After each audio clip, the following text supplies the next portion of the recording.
Can I show you my map up here? I got this map out of a garbage can at the school I used to teach at. On this side it's all chalkboard and it's the US. On the other side is the globe. And so we get to try to remember which states are in the Midwest. And then also New England. Who knows what all those ones are? Well, the people in New England do.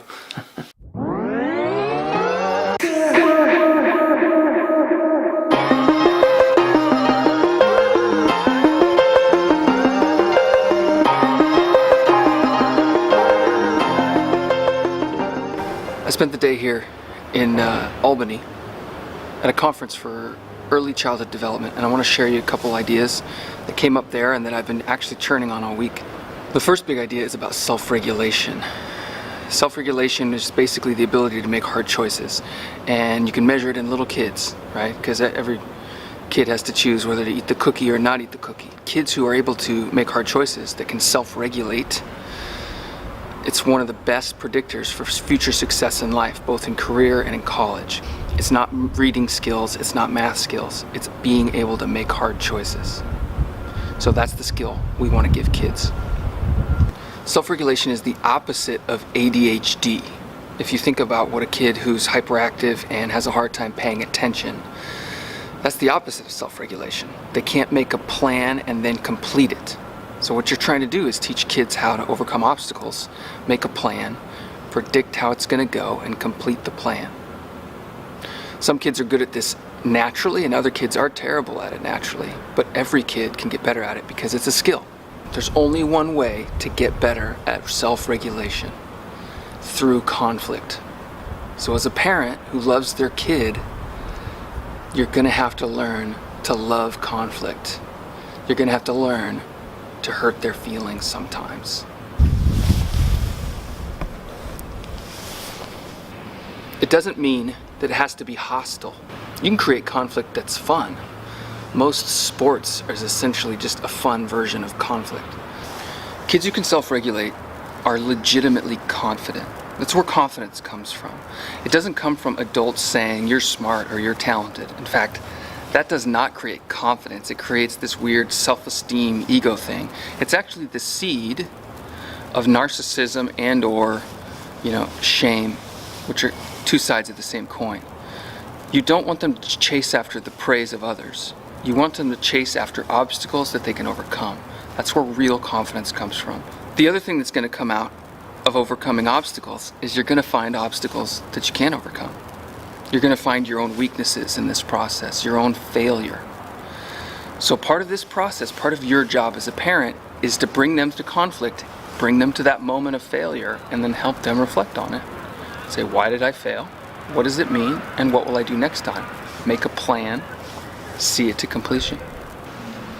The right mindset is to look at your life not as a series of successes and failures, but as a series of events that make you a little bit stronger, a little bit wiser.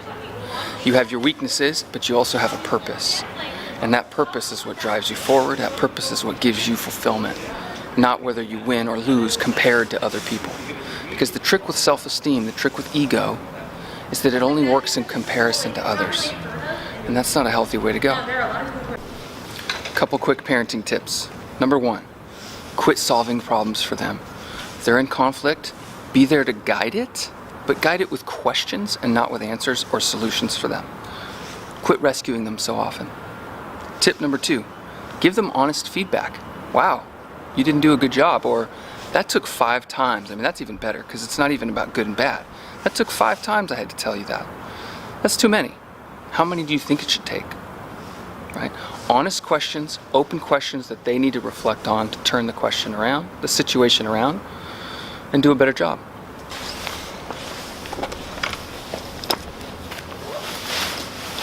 Through all this, remember that you're in charge. You're the parent. And you're not coming at this with a weakness that you're trying to avoid their negative emotions, but rather you're coming at it with a strength. This is the way we do it. This is the right thing to do. But I'm also going to help you when you're weak. That's the opposite of saying, I have to help you because otherwise you'll get upset. And so I'm going to be a compliant parent who just wants you to make sure you don't have negative emotions.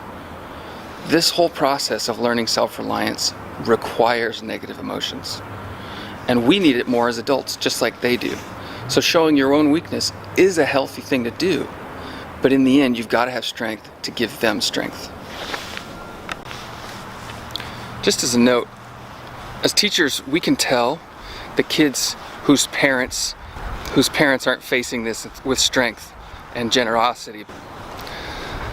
The way we can tell is the kids show up to school and think that their negative emotions should be in charge. Well, that made me angry, or I should have it because I want it. As soon as a kid starts saying stuff like that, we know, oh, they've got a lot to learn about self-regulation and about who's really in charge. And I'll tell you as the principal, I'm more than willing to hurt their feelings for their own sake. Hey, I'm putting this video together and I realized I skipped a really important part. When kids use their emotions to try to get their way, it's an early form of manipulation. And we all know adults who never learn that lesson. And so they go around using their emotions as a way to try to get you to do what they want. Anytime someone uses their emotions as the reason to convince you to do something, they're manipulating you. It destroys relationship. So it's of paramount importance that we teach to them when they're little, even though we know that we're going to have to reteach it to them when they're teenagers and probably as they're young adults. It's a lesson we're all continually learning. My name is Luke.